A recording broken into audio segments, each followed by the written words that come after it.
Joining us from Washington, D.C. is Lithuanian Foreign Minister Gabrielius Landsbergis. Foreign Minister, welcome back to the show. I believe he can hear me. Can you hear me, sir? Yeah.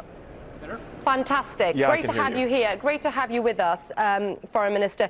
You and I have spoken on numerous occasions, and you have always been very vocal about support for Ukraine, calling for more to be done. We have heard pledges of F-16s today from numerous countries. Is this enough? Is this going to lead to a victory in your eyes? Well, I think that the messages that we're hearing today are quite important. They are continuation of the pledges that have been announced or partially announced before the summit. But I still, I'm always trying to push a little bit, the line a bit further. Putin is sending a very clear message to us. By attacking a children's hospital in Kiev, he says that he believes that he can act with impunity. While the leaders of free world are gathering here in Washington, he's killing children in Kiev. And I think that the best thing to do right now is to react to that and find a way how to send a message back. That we see it. How would that be? There definitely will be action. I think that the best thing would be to allow Ukrainians to use the weapons that are already being given deeper in Russia. There are still airfields from which the attacks happen. There are airfields from which the attack against the children's hospital happened. And they're out of reach of Ukrainians, not because they cannot reach them technically, but because there is not yet a political decision formulated to allow them to do that. For me personally, and I think for millions of people in Ukraine and in Eastern Flank and in other countries, that'd be a tremendous victory if that would be formulated here in Washington these days. And what we have heard, and we heard this previously from President Zelensky, is that right now not being able to do that, Foreign Minister, is like fighting a war with one hand being held behind your back. What signals are you hearing from the United States that may be possible? Because so far, we don't seem to be there. Well, I think that now the conversation will be ongoing. The conversation about Ukraine will be going on tomorrow. So I'm hopeful that this could be one of the outcomes of NATO Summit in Washington. And President Zelensky was very clear and why he needs that. And I think that if we don't find a reason enough in his words, then maybe the message that I've mentioned before, by Putin. And to add to that, we're witnessing what is still called a hybrid activity, an intensive activity of Russian agents within NATO territory. And my country has witnessed that as well.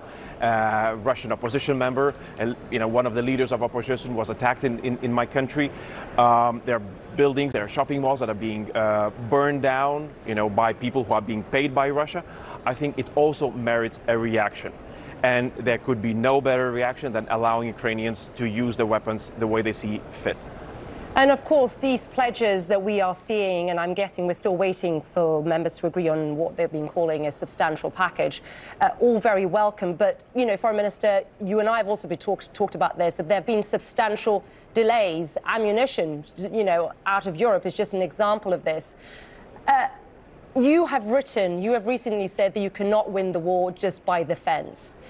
What do you mean by that? How else? And you're talking about attacking inside, right? Further in. Inside Russia. What else would you like to see? Well, when I'm talking about this, I'm talking also about the strategy. I'm really glad, as I'm sure that many of us, whenever any defensive weapon reaches Ukraine, and now the pledge of air defense, additional elements of air defense will reach Ukraine, and that's a very important step forward. But yeah, you cannot win the war. If that is a strategy, if that is the goal of Ukraine and us assisting Ukraine, you cannot win the war just by defending. That means that Ukrainians have to have a way how to attack the forces, how to push out Russians, how to inflict damage on those who are attacking them every single day for almost 2.5 years and coming for the full 3 years. So we have to balance this, and in order to do that, we have to have a very clear strategy formulated and announced. And this is what has been missing since the beginning of war.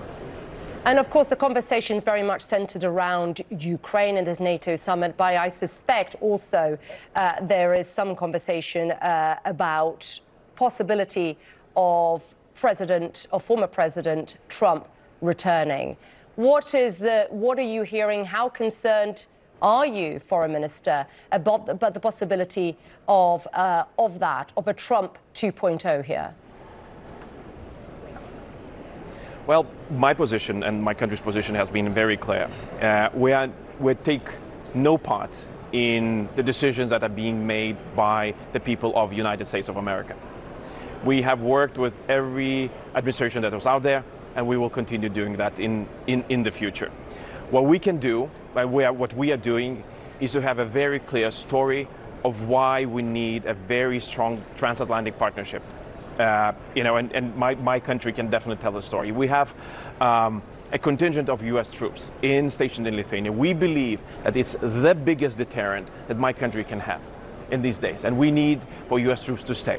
And this is a message for current administration. This is a message for if this administration continues, and this would be the same message for if the administrations would change. Then the second message is that we're doing what we can. Lithuania has joined the 3% club. Just recently, we've reached 3.03% of our GDP towards defense. So that we're not free riding. We will do what we can, and we will try to convince others to do the same thing. So these are messages that we are preparing for the upcoming election in the United States. But then, sorry, I won't go issue some advice to the voters. I'm sure that they have a clear mind as to what to do best. I wasn't going to go there because I knew you wouldn't be able to tell me anyway. You're ever the diplomat. Mr. Landsbergis, it's always great. Foreign Minister, appreciate it. Thank you very much. Great to see you.